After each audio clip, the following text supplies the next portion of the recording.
Ito nga pala yung kwento ng pang-apat na araw namin sa may Masbate. Maaga nga ulit kaming gumising mga 1:30 dahil meron na naman tayong gagalaan for today's video. At pagtapos nga naming mag-almusal nagpaalam na itong dalawa nating kasama. Mauuna silang uuwi ng Manila dahil may mga asikasuhin silang importanteng mahalaga. Kaya nga medyo nakakalungkot dahil mababawasan tayo ng 3 kasama sa mga gala. Pero okay lang yan dahil marami pa naman tayong mga rides sa susunod. Kaya ride safe Papa Kim at Papa Ronnie, malayo pa yung lalakbayin ninyo.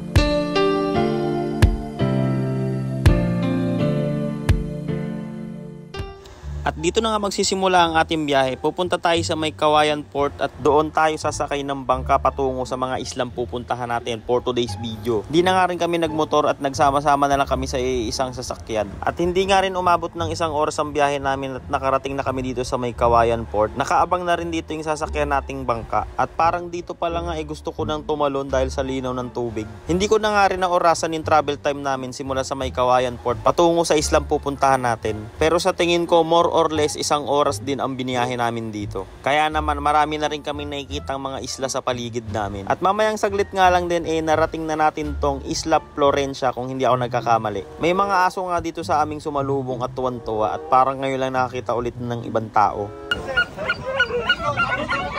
At kung makikita nyo nga tayo lang ang nag-iisang bangka na dumaong dito. Di na rin pinatagal ni Papa Chaps, pinalipadan na ng kalapati agad.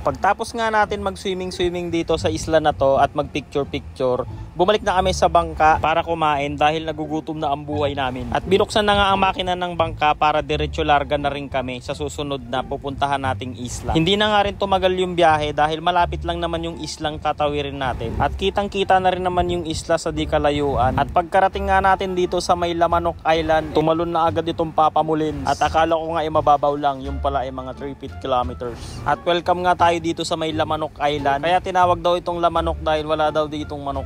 Pero joke lang, hindi ko alam Tanong natin sa may comment section kung bakit Lamanok. At sabi nila pwede kang bumili rito ng mga tuyo. Pero hindi rin naman kami nakabili dahil wala silang display ngayon. So hindi na nga rin kami nagtagal sumampa na ulit kami sa bangka. Mag-isa ka lang. Mag-isa? Hindi kaya mag-isa ang milahan niya. Paalam na nga tayo dito sa may Lamanok Island. Pupunta na tayo sa kabilang isla. Shoutout nga pala sa mga taga Masbating nanonood nitong video natin ngayon. At pa-comment nga din ako dito guys sa baba kung saan dito sa Masbate ang mga magagandang lugar na puntahan. At balik na nga tayo sa kwento guys. Nakarating na tayo dito sa may Ginlubagan Island. Pa-correct na lang po ako kung tama po ba yung nilagay ko o mali. At sabi ng mga taga rito guys, bawat isla na pinupuntahan namin ay may kwento. Kaya sa mga nakapanood nito at may alam, kwentuhan mo naman kami guys sa may comment section kahit konting trivia lang.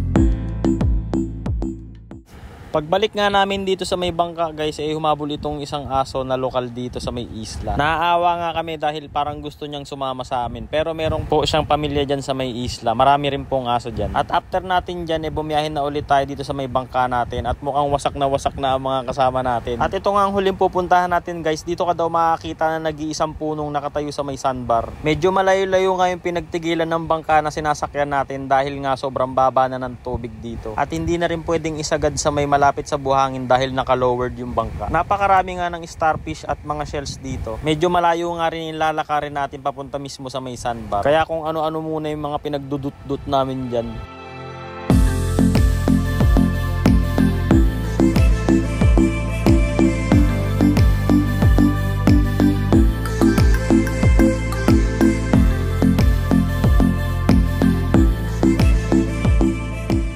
At dahil nga sa kadudot-dot, ayan, ay natinik siya ng danggit. Sakit, Col.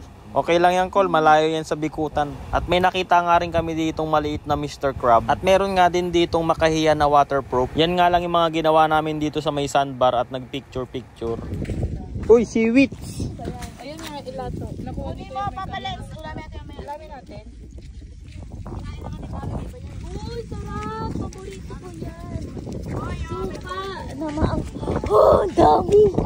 Habang naglalakad nga kami pabalik sa may bangka, may nakita kami ditong maliit na Squidward. Tapos may violation siya, smoke belching. Naglabas kasi siya ng itim na usok hindi pa siya nagpapa-change oil. Comment naman dyan guys kung ano ang tawag nito sa inyo. Kasi sa amin pusit lang yan O kaya calamares na pagod. Back to base na nga tayo dito guys. Babalik na tayo sa may Uson Masbate. Isang araw na naman ang nasulit ng mga Rosita. Kaya paalam na sa mga isla na puntahan namin at maraming salamat dahil walang abiryang nangyari at sobrang welcome kami sa mga islang pinuntahan natin. Namanhid na nga rin ang mukha ni Papa Cesar dahil dinikit niya yung daliri niya na natusok ng danggit.